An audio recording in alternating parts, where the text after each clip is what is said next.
ఇంకొక చైర్ తెచ్చుకోమా లోపల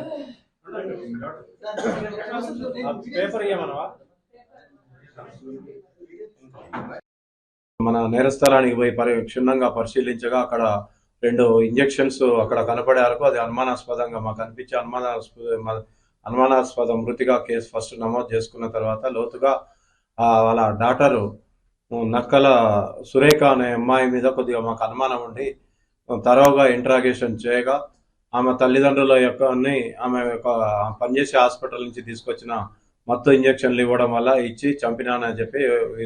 మన నేరం ఒప్పుకోవడం జరిగింది. ఇటు నేరానికి గల కారణాలైందని లోతుగా విరాచరించగా ఈ అమ్మాయి వేరే అబ్బాయితోటి ప్రేమ వివాహంలో ఉండగా ఇది తల్లిదండ్రులకు చెప్తే కులాంతర వివాహానికి తల్లిదండ్రులు ఒప్పుకోకపోగా 2-3 సార్లు చెప్పినా కానీ వినకుంటుండేందుకు తల్లిదండ్రులు ఉన్నన్ని రోజులు మా తల్లిదండ్రులు ఉన్నన్నాళ్ళు నేను ప్రేమించిన వ్యక్తిని పెళ్లి చేసుకోను అని